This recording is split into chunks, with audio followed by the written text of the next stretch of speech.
수출은 됐고, 이제 수입 자료, 수입 정산서. 아까 수입 정산서 한번 나왔었는데요. 이걸 이제 장부에다가 반영을 하는 거 볼 거예요. 수입이 있는 회사는 관세사한테 위 정산서를 받아야 되는데, 관세사 이용하지 않는다 그러면 해당 업무를 실제 진행한 사람한테 내역을 받아서 반영을 해야 됩니다. 보통 관세사를 써요. 매입 매출잔표 입력을 하는데 위에 정산서 토대로 이제 분기해서 부가지세 신고를 해주는데요. 지금 이런 거 관세사, 창고, 국내 운송료 이런 것들 다 전자세금계산서 발급되고 있거든요.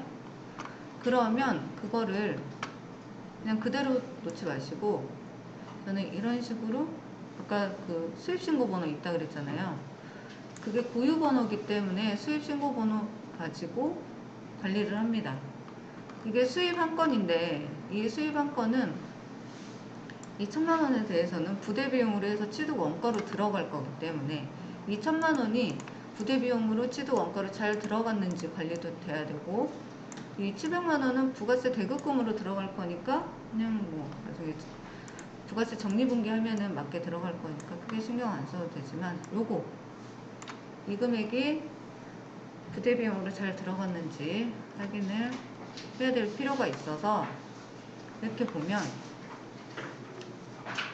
이 수입 한 건에 대해서 이런 세금계산서를 받았다라고 해요. 예를 들어서 그러면 이것마다 관리를 해주려면 수입 한 건이라는 걸 표시를 해줘야 되잖아요. 그래서 거래처 원장 관리를 또 별도로 합니다. 보면 세관정 수입 세금계산서예요. 맨 위에 수입 세금계산서 보면 이거에 대한 분계인데,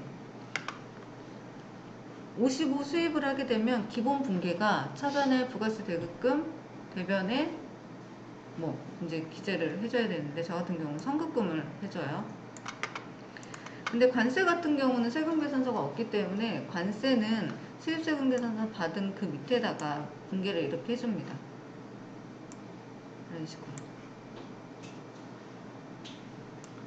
이 관세는 세관장이 돈을 받는 거니까요.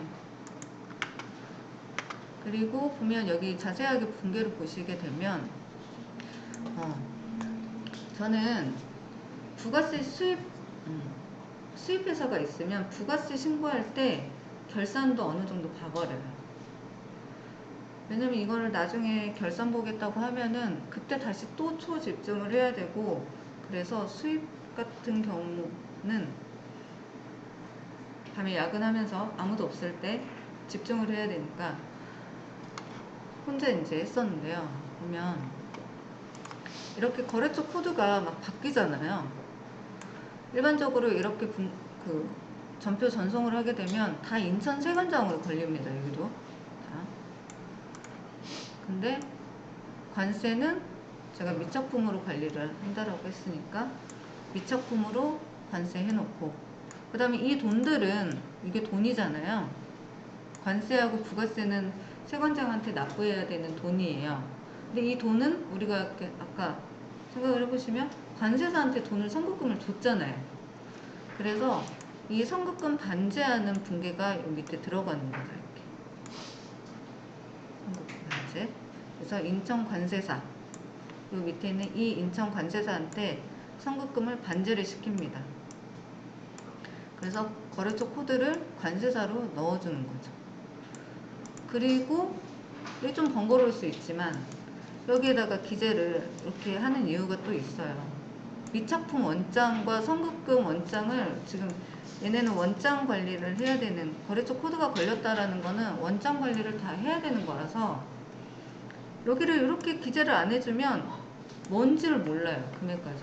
그래서 이거는 관세고 이거는 부가세고 그렇구나 라는 거를 나중에 거래처 원장을 보기 위해서 이렇게 좀 번거롭지만 합니다. 수입건이 뭐 몇 건 안 되는 회사는 상관이 없지만, 여기 예전에 했던 회사 같은 경우 한 달에 막 100건씩 수입이 있었거든요. 그러면은 3달만 돼도 몇백 건이라서 시간은 좀 들어도 어쨌든 결산을 해야 될 거 그냥 부가세 신고 기간에 그냥 하는 거죠. 그래서 세관장은 그렇고, 세관장은 관세가 있기 때문에 이제 그런 거고요. 그 다음에 관세사 세금계산서는 자기 수수료 이제 받아야 되잖아요. 그 부대 비용이기 때문에 미착품으로 벌어주는 거고, 그 다음에 자기 수수료 돈 인천관세사 이렇게 넣고, 그 다음에 이렇게 뭐 송금 수수료, 보험료 이런 것들은 세금계산서가 발행되는 건이 아니에요. 보험 금융용역은 세금계산서 발행 대상 거래가 아니기 때문에. 그래서 별도로 세금계산서가 없는데 비용은 발생을 하기 때문에 관세사 밑에다가 이렇게 넣어주는 거죠. 이렇게. 어쨌든 넣어줘야 되니까. 이거를 일반 전표에 넣는다고 하시면은 나중에 찾기가 힘들어요. 그러니까 관세사 밑에다가 이렇게 분계를 넣어주시는 게 좋습니다. 일반 전표 입력하셔도 되기는 하지만 결과는 똑같거든요. 근데 찾기가 너무 어렵기 때문에 여기에다가 넣어줍니다. 그리고 해당 운임비 이렇게 됐고, 근데 여기 보시면 미착품 해가지고 거래처 코드 있잖아요. 거래처 코드, 이렇게 거래처 코드. 이거는 예를 들어서 6월에 세 번째 수입건이다 라는 뭐 제 나름대로 만든 규칙 같은 거예요. 6월에 세 번째, 6월에 네 번째, 6월에 10번째, 6-10 이런 식으로. 그리고 요거는 이제 회사에서 또 관리하는 번호가 있으면 그거를 기재해주고요. 왜냐면 나중에 회사랑 맞춰보는데 회사가 관리하는 거는 이런 번호, 이런 거다. 그러면 이거를 알려줘야지 맞춰볼 수가 있겠잖아요. 근데 수입 신고 번호도 저는 봐야 됐어가지고, 왜냐면 이거를 정렬을 했을 때 수입 번호는 고유 번호이기 때문에 뭔가 중복이 돼 있으면 이게 중복 입력이 됐을 수가 있거든요. 그래서 저는 이거는 완전한 고유 번호고 이거는 회사에서 관리하는 번호이기 때문에 약간 좀 중복이 있을 수도 있고, 그래서 이거는 좀 못 믿었죠. 제 입장에서는 수입신고 번호는 믿을만한데.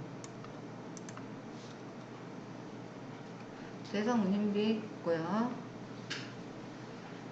그래서 위에 밑에 분계가 이렇게 파란색으로 뜨는 거는 실제 매입세금계산서 받은 거래처와 여기 코드가 다르다라는 거를 표시를 해주는 거예요.